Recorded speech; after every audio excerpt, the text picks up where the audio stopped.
পৰিৱৰ্তিত ৰূপ কেনেকুৱা পৰিৱৰ্তিত সময়ত আমি কেনেকৈ নতুন সময়ৰ লগত আমাৰ সংবাদ মাধ্যমক আগুৱাই নিব পাৰোঁ বিশেষকৈ সামাজিক বা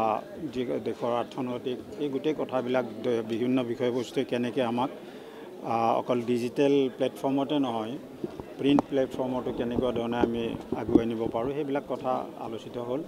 মই সেইকাৰণে ভাল পাইছোঁ যে যথেষ্ট সংখ্যক ইয়াত দৰ্শকো আছে ল'ৰা ছোৱালী আছে মাছ মিডিয়াৰ তো সেইকাৰণে ভাল এটেম্প্ট এটা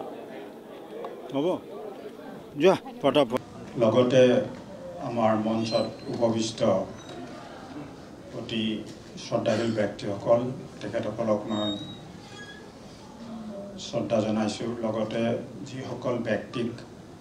মাজে মাজে দেখা পাওঁ অথচ সদায় জানো যে তেওঁলোক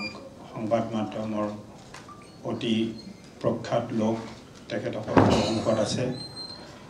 অলপতো ভয় লাগি আৰু সংবাদ মাধ্যমৰ ব্যক্তি বুলি ক'লে এনেই আগতে কেতিয়াবা ভয়টো এইটো যে কিবা কাৰণত ক'ৰবাত কিবা এটা দুটা অলাগতিয়াল শব্দ যদি ওলাই যায় সেইটো মই কোৱা শব্দ বুলি নধৰি জিভা পিছল খালে বুলি কৈ থ'লে হ'ল তাত মোৰ কণ্ট্ৰল নাই আৰু জিভা পিছল খালে আৰু যিয়ে নহওক আৰু আটাইতকৈ ভয় লগা হ'ল এই ল'ৰা ছোৱালীবিলাক যিবিলাক ষ্টুডেণ্টছ আছে ইয়াত তাহাঁতক চম্ভালাই টান কাৰণ সিহঁতৰ যিটো ব্ৰেইন আজিকালি যিমান ইণ্টেলিজেঞ্চ তাহাঁতৰ সন্মুখত কথা ক'বলৈ বৰ কয় মই কালি উৰিষ্যাৰ পৰা আহিছোঁ বাৰু ভুৱনেশ্বৰত কলিংগ লিটাৰেৰী ফেষ্টিভেলৰ মই তেওঁলোকে 5জন অল ইণ্ডিয়া লেভেলৰ এডভাইজাৰ আছে তাৰে মই এজন গোটেই কালি মিটিং আছিল এনেকুৱা মিটিঙৰ পাছতেই এই নতুন ল'ৰা ছোৱালীবিলাকৰ কাৰণে এটা ৰিডাৰ্ছ ক্লাব খোলা হৈছিলে সেইটো এখন ডাঙৰ পাৰ্কত ল'ৰা ছোৱালী আহিছে 40-50 গৰাকী